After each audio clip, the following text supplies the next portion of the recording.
It's been a blast for us. I mean, it's a great cause with a great, not just us, but a great group of restaurants in the city who are participating. We had a great time. You know, us being in the restaurant industry, we're pretty spoiled as far as food goes, and we have access to all these great products. So it's nice to do something like this and kind of as a little reminder, hey, you know, everyone's not as fortunate as us, and at the same time, there's a lot that we can do to help.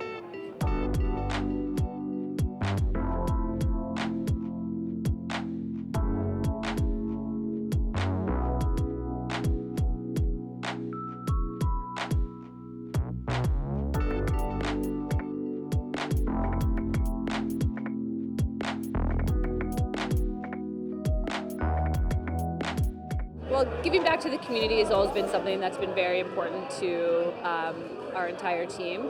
And this initiative in particular is very fitting for us just because it involves food component. And being able to help promote healthy eating and be able to provide access to healthy food is something we think is a very important initiative in the city.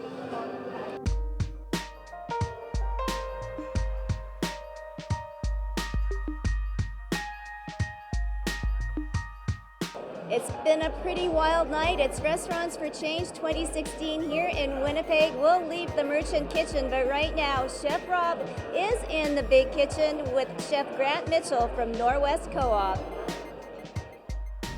Welcome to the Norwest Co-op Community Food Center. I'm here with Chef Grant Mitchell, who oversees all the meal preparation that happens in the community center. So, Grant, can you tell us a little bit more about what you do here? Yeah, absolutely. Here at the Community Food Center, our aim is to provide access to the neighborhood of Inkster, access to healthy food, good ideas. And so what I do is I run our drop-in lunches as well as our healthy breakfast on Tuesday. Our drop-in lunches are Monday, Wednesday, Friday, and it's free for the neighborhood to come in, sit down, and they get served a nutritious, hopefully delicious meal along with coffee or tea. And it's a great place for people to come and get access to good food as well as join in a bit of a community spirit and connection. Well, I'm glad I dropped in today because Thanks for coming. I actually have something for you. Oh, I did. I brought you a gift. And I know you're used to cooking meals for people, so I was thinking, how about me? Hey! I brought you some chicken thighs. Chicken thighs. Eh? You know, they're very tasty, very versatile, and you can just have a lot of fun with them. So I'm going to put these in front of you here. Okay. While we're talking. All right. Okay. All right. So what do you have do you have anything in mind for these right away? Right away, chicken thighs are actually a go-to at home. Or even here, they're sort of, a nice little unit for each person. They're also, and these ones are skin on, bone in, so that's great for flavor and presentation and deliciousness. So typically what I do is I'm just going to take a chicken thigh, dress it up a little bit, and get it into a hot oven and roast it off. That sounds good. All right. Let's get cooking. Let's get chopping. Okay, so I'm going to go get a few things for this. Okay. All right. So we need a few ingredients. Oh. These look fantastic. So were these picked from the garden here? They were. We had a big emergency picking from our community garden. Okay. Well, this is an emergency tasting right here. Yeah, please do. They're washed.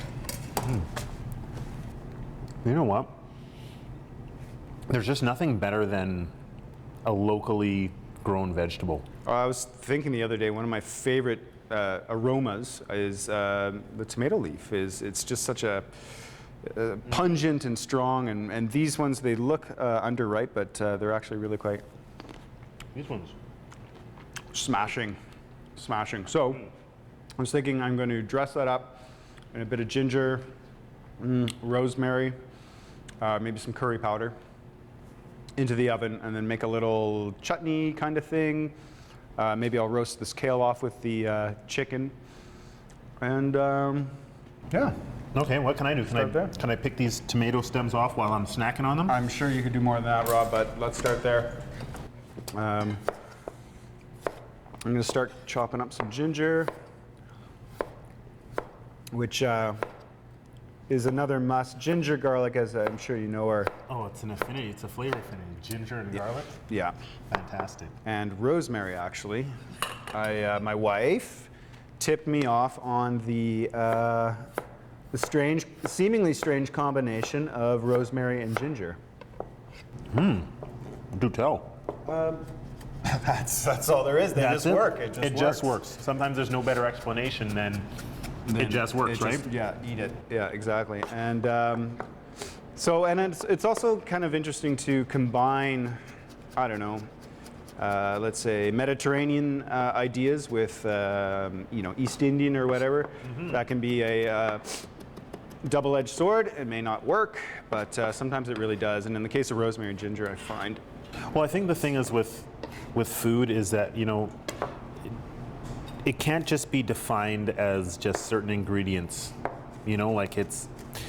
These ingredients are so versatile and you can use them on so many different applications. So, traditional cuisine is obviously defined by, certain ingredients. Of course. But I think that the freedom and the joy of being a chef is allowing yourself to cross those borders and start just branching into different realms of creativity. It's totally true, and it's something that happens a lot here. Is somebody will ask me for a recipe, and I'll say, "Well, there really isn't one." Like, sorry, I just kind of went for it, and that's what we encourage people to do.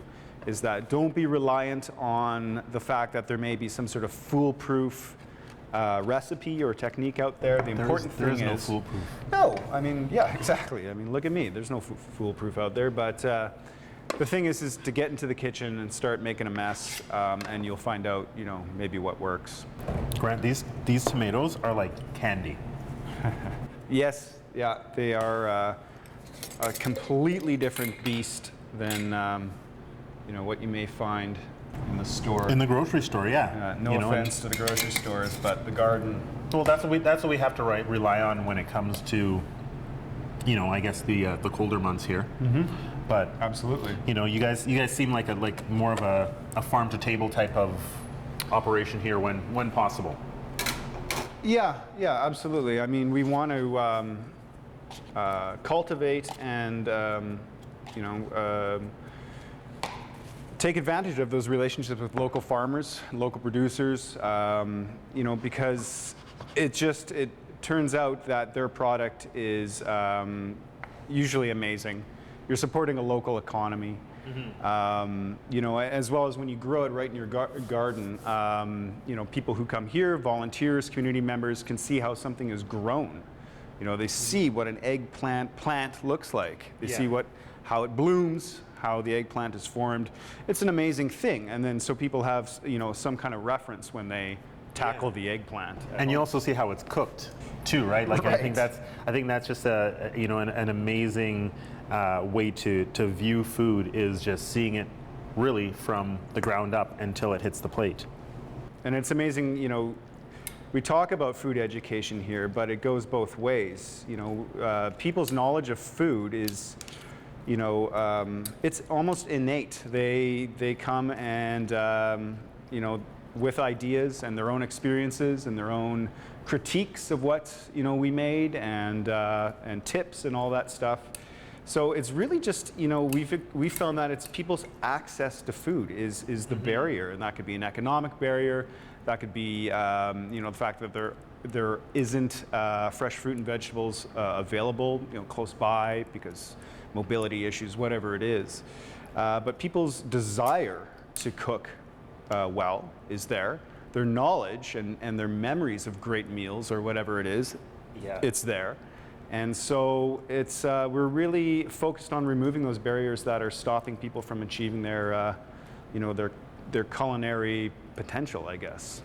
So I guess, when you were saying about everyone being a critic, now, I guess technically everyone who eats a chef's food is a critic, right? So how many critics do you have walking through the door during the week? Because you have some different meals set up during the week, right? For sure. it's feedback. You know, it's criticism. You know, that we just sort of leave that behind. Feedback's really important. We don't want to make food that might alienate somebody.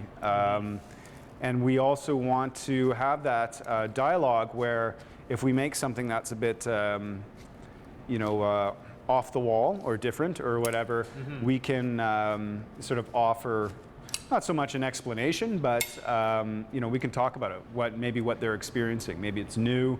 Maybe it's you know, maybe it had turmeric in it, and you know, it's a strange color. You know, so we want to have that, you know, dialogue with people. So. Yeah, so it's not really so much you're putting something forward to be criticized. It's you're sharing in the idea Sharing of something new. what's happening. Okay, so that's what we What got. do you think? Looks fantastic. It's almost done. Almost done. Can't wait to eat it. I'm gonna throw it in the oven. There we go. Nice hot oven.